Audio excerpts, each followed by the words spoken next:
Assalamualaikum warahmatullahi wabarakatuh. Perkenalkan, nama saya Frisyana Kamila Ilham. Umur saya 8 tahun. Saya berasal dari Jakarta.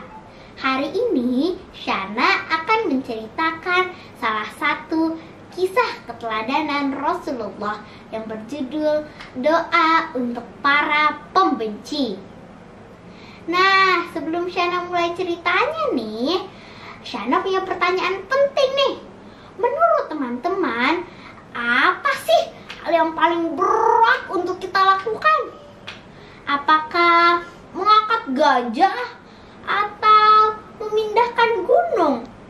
Ternyata jawabannya bukan itu, teman-teman, melainkan bersabar. Hal yang paling berat untuk kita lakukan adalah bersabar. Nah, pada kisah kali ini Syana akan menceritakan kisah kesabaran Rasulullah. Yuk kita simak ceritanya. Pada suatu masa, Rasulullah dan sahabatnya akan pergi berdakwah ke kota Thaif, salah satu kota yang jaraknya dekat dari kota Mekah. Mereka ingin berdakwah ke sana. Nabi Muhammad berpikir, di kota Thaif ada sebuah kabilah yang bernama Tsaqif. Kabilah itu memiliki anggota yang sangat banyak. Jika kabilah Tsaqif memeluk Islam, maka kaum muslimin pun akan semakin kuat. Sesampainya di kota Thaif, Nabi Muhammad segera menemui 3 pemimpin setempat. Lalu Nabi Muhammad berdakwah dengan sopan dan santun. Namun mereka malah menolaknya.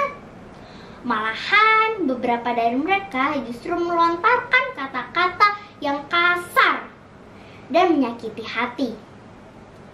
Heh, apakah kamu yang diutus oleh Allah untuk menjadi Rasulnya? Memangnya tidak ada gitu yang lebih baik daripada kamu? Nabi Muhammad pun sangat sedih karena ucapan ini. Namun Nabi Muhammad tidak berputus asa. Nabi Muhammad tetap berdakwah di kota Thaif. Namun lagi-lagi dakwah Nabi Muhammad ditolak oleh penduduk Thaif. Hai para pemuda, usir laki-laki yang mengaku sebagai nabi ini. Salah satu para pemimpin mereka menyuruh para pemuda kota Thaif untuk mengusir Nabi Muhammad.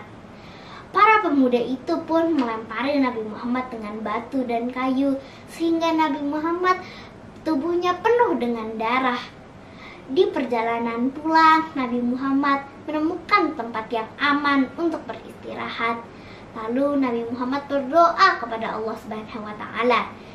Allah Subhanahu wa Ta'ala pun mengutus Jibril untuk menemui Nabi Muhammad.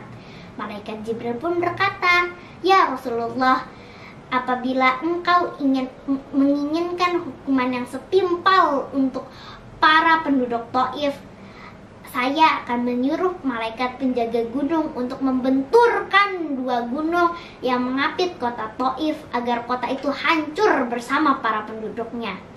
Wah, tawaran yang sangat menggiurkan ya teman-teman, untuk membalaskan rasa sakit hati dan dendam. Tetapi tidak begitu dengan Nabi Muhammad, teman-teman. Nabi Muhammad justru menolak tawaran itu dan berkata, Aku akan berdoa kepada Allah Subhanahu wa Ta'ala agar suatu hari salah satu keturunan mereka akan masuk Islam dan beribadah kepada Allah. Wah, Nabi Muhammad sabar sekali ya teman-teman. Jadi hari itu kota Thaif tidak jadi dihancurkan. Dan ternyata bertahun-tahun kemudian para penduduk kota Thaif pun memeluk Islam, bahkan sebelum Nabi Muhammad wafat. Masya Allah. Semoga kita dapat mengambil hikmahnya dari kisah inspirasi ini, agar kita tetap bersabar walaupun banyak orang yang membenci kita, dan agar kita tetap mendoakan mereka juga agar mereka mendapat hidayah.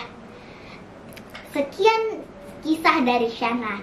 Wassalamualaikum warahmatullahi wabarakatuh.